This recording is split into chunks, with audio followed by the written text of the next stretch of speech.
اعوذ باللہ من الشیطان الرجیم بسم اللہ الرحمن الرحیم. چھٹا پارہ سورۃ المائدہ کے 9ویں رکوع کی تلاوت آپ نے سماعت فرمائی. اس رکوع پاک کا ترجمہ اور تفسیر سماعت فرمائیے. اے ایمان والو، مت بناؤ ان لوگوں کو اپنا دوست جنہوں نے بنا رکھا ہے تمہارے دین کو ہنسی اور مذاق، ان میں سے جنہیں دی گئی کتاب تم سے پہلے، اور کفار کو. اور ڈرتے رہو اللہ تعالیٰ سے اگر تم ایماندار ہو. کن کن کو دوست مت بناؤ؟ جو تمہارے دین کو مذاق سمجھتے ہیں، ان میں سے جنہیں پہلے کتاب دی گئی، یہ اس وقت کے حالات کے مطابق. اب ہمارے حالات میں اب اس آیت پاک ہمارے لیے ہدایت کا کیا سبب لیے ہوئے؟ ابھی دین میں مسلمان ہیں، وہ بھی آپس میں مختلف نظریات کے حامل ہیں. کچھ آقا پاک کو کچھ سمجھتے ہیں، کچھ آقا پاک کو کچھ سمجھتے ہیں. صحیح. تو سب سے زیادہ تاریخی طور پہ ثابت شدہ بات، سب سے زیادہ اچھے طریقے تک جو آقا دو عالم صلی اللہ علیہ وسلم سے اکتساب فیض کر کے دین کی خدمت کرنے والا گروہ، وہ صوفیہ کرام کا ہے. اب ان میں سے ہٹ کر کے کوئی وہ جنہوں نے تاریخی طور پہ اپنا رول کمزور ثابت کیا بضد کریں انہی کے ساتھ شامل ہونے کی. صحیح. تو وہ یا کم از کم ان میں سے جنہیں اللہ نے چنا ہے، کہ آپ کوئی حادثاتی طور پہ تو بیعت نہیں ہوئے. یہ اللہ پاک کے پروگرام میں نہ ہم ایک دوسرے کو جانتے تھے، نہ کوئی رشتہ تھا، نہ چاچے بھتیجے کی کوئی بات تھی. یہ قدرت نے ہمارا انتخاب کیا ہے.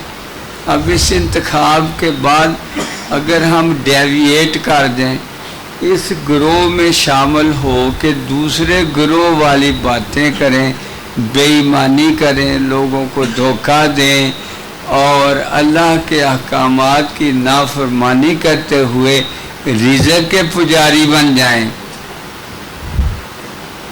اللہ کو چھوڑ کے رزق کے پجاری بن جائیں اور رزق کو چھیننے شروع کر دیں.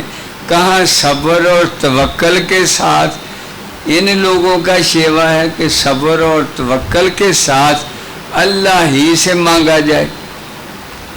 اگر آپ اس راستے سے ڈیویٹ کرتے ہیں، پھر اس آیت پاک کا اطلاق آپ کے اوپر ہو کہ وہ حقیقی راستہ چھوڑ کر کے جس پہ چل کر کے ثابت شدہ ہے کہ لوگوں نے اپنے اللہ کو راضی کیا، آقا دو عالم صلی اللہ علیہ وسلم راضی ہوئے.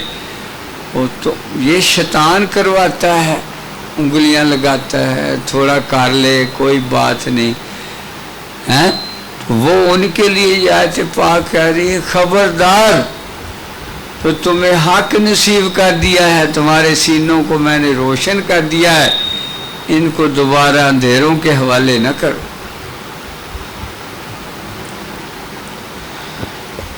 اور جب تم بلاتے ہو نماز کی طرف یعنی اذان دیتے ہو تو وہ مذاق بناتے ہیں اور تماشا کرتے ہیں. یہ ہر بات میں مثلا ہمارا وہ جو پیر بھائی گمراہ ہو گیا تھا، وہ جا میرے بھائی کو کہو یہ سارے پیسے ادھر خرچ رہے ہیں. ادھر خرچتے تھے تو کس چیز پہ؟ اگر محفل ہوتی، خرچہ ہوتا، دین کا فروغ ہوتا تو وہ ایسے اس کو بھڑکاتے تھے. وہ بھی بھڑک گیا، وہ بھی ان کے برباد میں آ گیا اور برباد. ادھر اللہ پاک کا بندہ کبھی بھی وہ پاس ہی تب ہوتا ہے جب لائشوں سے پاک ہو.